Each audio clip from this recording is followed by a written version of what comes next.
छात्र छात्राओं, आपकी कक्षा में क्षितिज भाग 2 उसका पहला पाठ है सूरदास। आज हम सूरदास के पद का अध्ययन करेंगे, सुनेंगे, उसका भावबोध, अर्थबोध और रसास्वादन करने का प्रयास करेंगे। सामान्य जानकारी कि सूरदास कौन थे। सूरदास भक्ति काल की कृष्णाश्रयी शाखा के कवि थे। उनका जन्म सन 1478 में माना जाता है। बताते हैं कि उनका जन्म मथुरा के पास रुनकता नामक गांव में हुआ था, जो कि आगरा जिले में है। कुछ लोग इनका जन्म स्थान दिल्ली के पास सीही नामक गांव में मानते हैं। ये महाप्रभु वल्लभाचार्य जी के शिष्य थे। अष्टछाप कवियों की जब स्थापना हुई तो उन 8 कवियों के नेतृत्व सूरदास जी द्वारा किया गया। वो उनके प्रमुख थे। सन 1583 में पारसौली नामक गांव में इनका निधन हुआ था। इन्होंने सूरसागर, साहित्य लहरी, सूर सारावली आदि ग्रंथों की रचना की। इनका सबसे प्रभावशाली साहित्य जो था वो सूरसागर का भ्रमर गीत।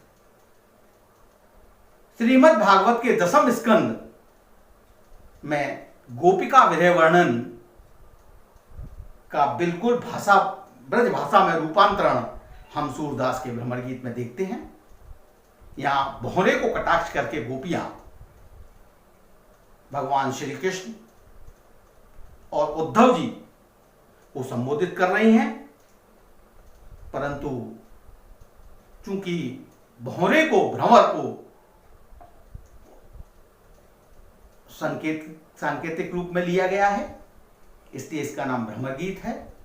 क्यों लिया गया भ्रमर को? क्योंकि भौरा काला था।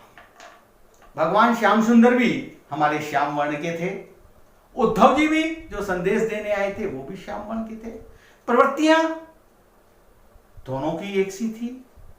वो भी चंचल थे, स्थिर नहीं थे। भगवान श्याम सुंदर चूंकि ब्रज को छोड़कर के मथुरा चले गए थे, लिहाजा उनकी मन स्थिति और भौरे की मन स्थिति की तुलना करते हुए गोपिकाओं ने यहां संवाद किया है, इसलिए इसका नाम भ्रमर गीत।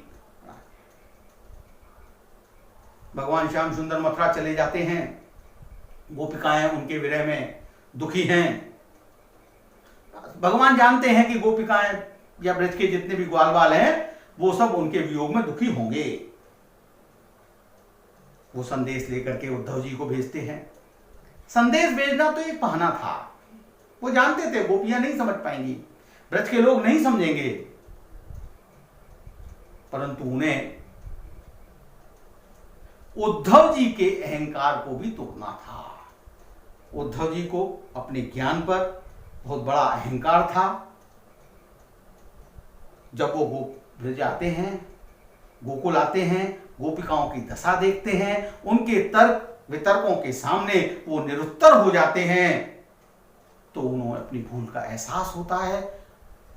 वो जानते हैं, वो समझते हैं कि गोपिकाओं में इतना ज्ञान का भंडार भरा हुआ है, उसके आगे उनका ज्ञान फीका हो जाता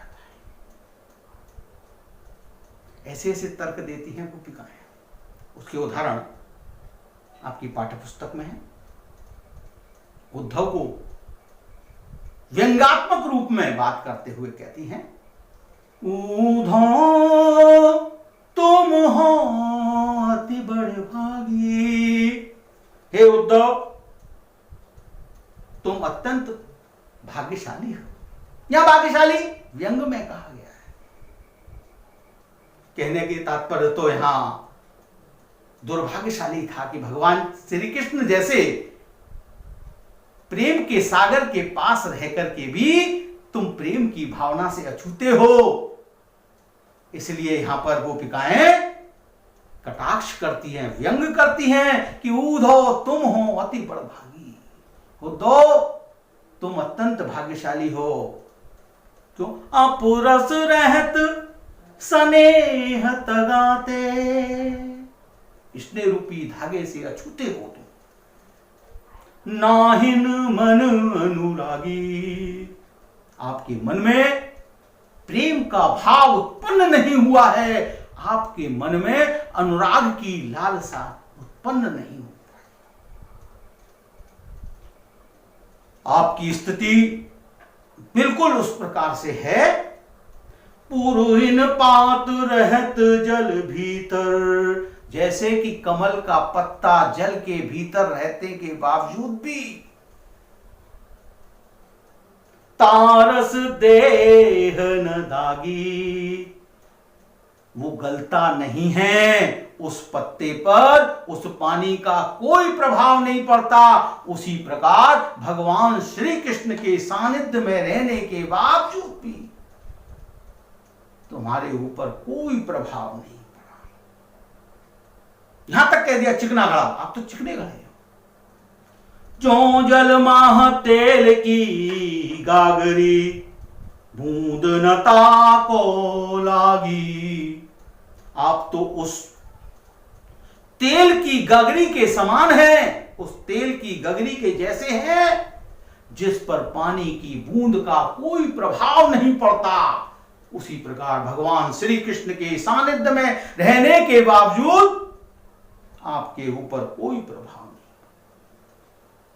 प्रीति नदी में पाँव न पोयो, दृष्टि न रूप परागी, आप प्रीति रूपी नदी, प्रेम रूपी नदी के किनारे रहते। भगवान श्याम सुंदर प्रेम की सागर, प्रेम की नदी है। ऐसी प्रेम प्रीति रूपी नदी के किनारे रहने के बाद भी आपने अपने पैरों को उस नदी में स्पर्श भी नहीं किया है, आपने अपने पैरों को उस नदी में जरा भी नहीं डुबोया है। दृष्टि रूप न रूप परागी, और आपकी दृष्टि भी उनके रूप में आकर्षित नहीं हो पाई है। भगवान श्याम सुंदर का जो सलोना रूप है, उस रूप में आपकी दृष्टि आकर्षित नहीं हो पाई है, आपकी आंखों में उनका कोई प्रभाव नहीं पड़ा है। इसलिए आप कौन हैं? उद्धव तुम हो अति बड़ भागी। इसलिए हे उद्धव जी, तुम बड़भागी हो, तुम भाग्यशाली हो। सूरदास अबला हम भोरी, सूरदास जी गोपिकाओं के व्यथा का वर्णन करते हुए कहते हैं कि हम अबला हैं। गोपिकाएं अपने आप को अबला कह रही हैं। सूरदास अबला हम भोली, हम अबला हैं, हम बहुत भोली हैं। हम तो भगवान श्री कृष्ण के स्नेह में उसी तरह से बंधी हुई हैं, लिपटी हुई है। गुर चाटी जो पागी, जैसे गुड़ में चींटी लिप्त हो जाती है, जैसे गुड़ में चींटी लिप्त होकर के अपना जीवन समाप्त कर देती है, उसी प्रकार हम भगवान श्री कृष्ण के स्नेह में बंधे हुए। उद्धव तुम हो अति बड़ भागी। हे उद्धव जी, तुम बहुत भाग्यशाली हो। क्लियर? अब आप यहां ध्यान दीजिए। काव्य सौंदर्य के 3 तत्व होते हैं, रस, छंद, अलंकार। यहां सूरदास जी ने पद छंद का प्रयोग किया है। इसकी भाषा ब्रज भाषा है, तत्सम तद्भव युक्त शब्दों का मिश्रण है। ज्यादातर यहां पर रूपक अलंकार की रचना हुई है। जो गुर चीटी जो पागी में उत्प्रेक्षा अलंकार, जो जल माह तेल की गागरी में उत्प्रेक्षा अलंकार की शोभा है।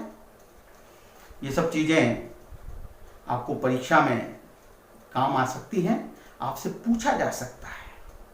दूसरा पद,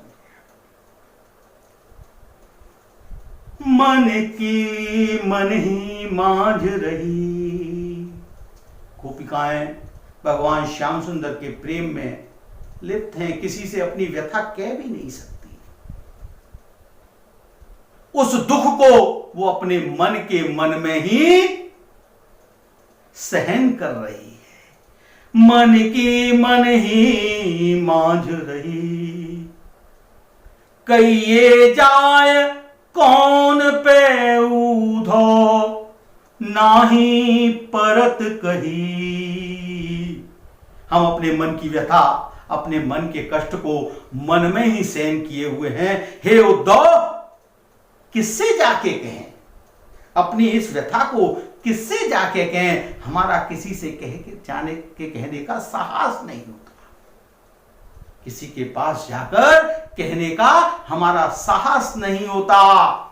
क्यों? कि भगवान श्याम सुंदर ने तो हमें धोखा दे दिया है। अवधि अधार आस आवन की,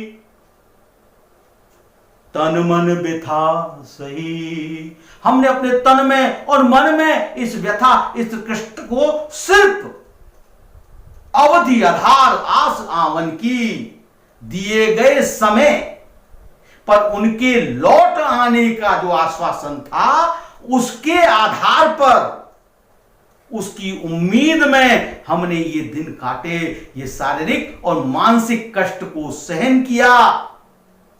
परंतु भगवान श्याम सुंदर ने तो हमें धोखा दे दिया, नहीं आए, उल्टा योग का संदेश भेज दिया। अब जिन जोग संदेशन सुन सुने, अब इस योग के संदेशों को सुन करके बिरहिन बिरह दही, हम बिरहणी, हम भगवान श्री कृष्ण के वियोग में दुखी, जो ब्रज की नारियां हैं, जो ब्रज की गोपिका हैं, वो विरह की अग्नि में और तीव्रता से जलने लगी। अर्थात हमारी विरह की व्यथा और तीव्र हो गई है। चाहते उते गुहार जितैते, उतते धार वही। जहां से हम अपनी समस्या का समाधान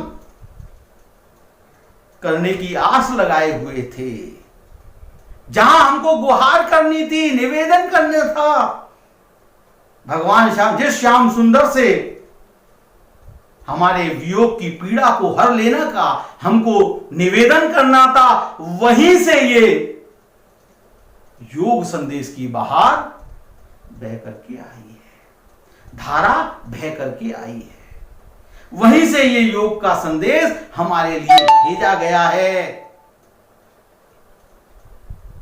सूरदास अब धीर धरई क्यों, मर जादा न लही। इस प्रकार सूरदास जी कहते हैं कि अब गोपिकाओं का धैर्य टूट चुका है। अब वो कह रही है कि अब हम क्यों धैर्य धारण करें।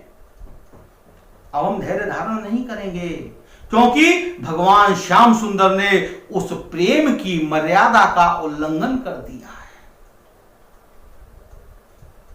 प्रेम के बदले प्रेम मिलना चाहिए, प्रेम के बदले प्रेम न दे करके उन्होंने वियोग का संदेश भेजा है और हमारे साथ योग का संदेश भेज करके हमारी विरह अग्नि को और तीव्र किया है। इस प्रकार उन्होंने प्रेम की मर्यादा का उल्लंघन किया है, इसलिए अब हम धैर्य धारण नहीं कर सकते। तीसरा पद हम सुनेंगे। हमारे हरि हारिल की लकड़ी, हारिल पक्षी की लकड़ी के समान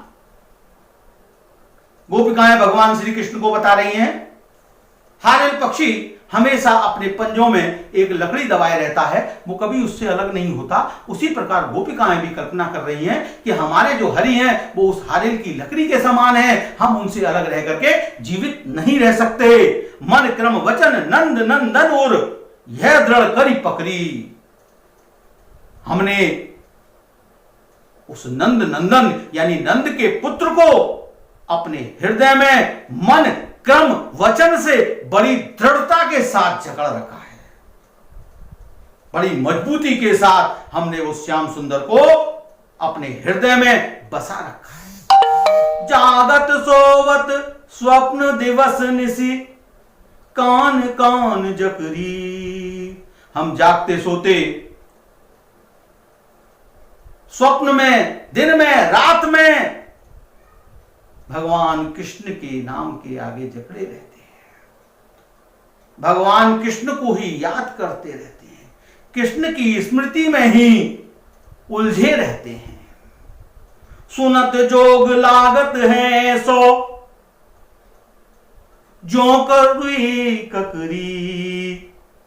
जोग के बारे में सुनते ही हमें ऐसा लगता है जैसे कि किसी ने हमको कड़वी ककड़ी दे दी हो। जिस प्रकार कड़वी ककड़ी का स्वाद मुंह के स्वाद को खराब कर देता है, उसी प्रकार इस योग के संदेश को सुनकर के हमारा सारा स्वाद समाप्त हो गया है।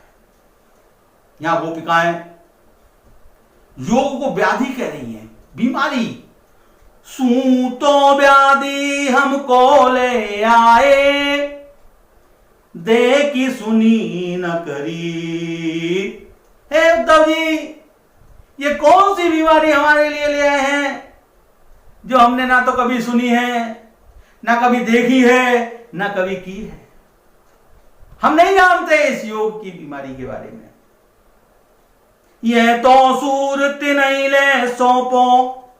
सूरदास जी कहते हैं गोपिकाएं उद्धव को संदेश दे रही हैं कि ये योग का संदेश तो उन लोगों के लिए है जिनके मन चक्री के समान होते हैं, जिनके मन चलायमान होते हैं, जिनके मन चंचल होते हैं। इसलिए हे उद्धव जी, ये योग का संदेश तो उनको सौंपिए जिनका कि मन चंचल है, चलायमान है। हमारा मन तो स्थिर है, एक श्याम सुंदर पर ही हमारा मन टिका हुआ है। एक जगह कहा है कि ऊधो मन नाही 10-20। उद्धव जी, मन 10-20 नहीं है, एक मन है। एक तो गयो श्याम संग, एक था वो श्याम के साथ चला गया। इसलिए ये हमारे लिए नहीं है। यह तो सूरत नहीं ले सौंपो, जिनके मन चक्री, जिनके मन चक्री के समान है, फिरकनी के समान है, चंचल है, घूमते रहते हैं। इसलिए योग की का उपाय तो उनके लिए सौंपिए, उनके लिए सर्वश्रेष्ठ है, हमारे लिए नहीं। चौथा, अब राजनीति। गोपिकाएं आक्षेप लगा रही हैं कि भगवान श्री कृष्ण नेता हो गए। भाई, वादा करना और वादे करके भूल जाना, ये नेताओं का स्वभाव होता है। तो कह रही हैं हरि है राजनीति पड़ आए। हमारे हरि भगवान श्याम सुंदर राजनीति पढ़ गए हैं, अब राजनीति सीख गए हैं, राजनीति करना सीख गए हैं। समुझी बात कहत मधुकर के समाचार सब पाए। मधुकर माने बहुरा या भौरा। भ्रमर गीत की सार्थकता भौरे से ही है। यहां उद्धव को कह रहे हैं समुझी बात कहत मधुकर के। उद्धव जी की बातों को समझ करके, सारे समाचार पा करके गोपियां इस निष्कर्ष पर निकल गई हैं कि भगवान श्री कृष्ण ने राजनीति सीख ली है। हरि है राजनीति पड़ी है। एक अति चतुर होते पहले ही, एक तो पहले से ही वो बहुत चंड चालाक थे, बहुत चतुर थे। अब गुरु ग्रंथ पढ़ाए। अब तो लगता है किसी गुरु ने राजनीति की मोटी मोटी किताबें पढ़ा दी। ये कटाक्ष सीधा उद्धव पर है। लगता है कि उद्धव की सोबत में बिगड़ गए हैं, ये कहना चाह रही है वो। एक तो पहले ही वो बहुत चालाक थे, अब लगता है किसी गुरु ने उनको राजनीति सिखा दी है। बड़े बुद्धि जानी जो उनकी जोग संदेश पढ़ाए। बड़े बुद्धि जाने, उनकी बड़ी हुई बुद्धि को जान करके आश्चर्य हो रहा है जो वो हमको योग का संदेश पढ़ाने के लिए भेज रहे।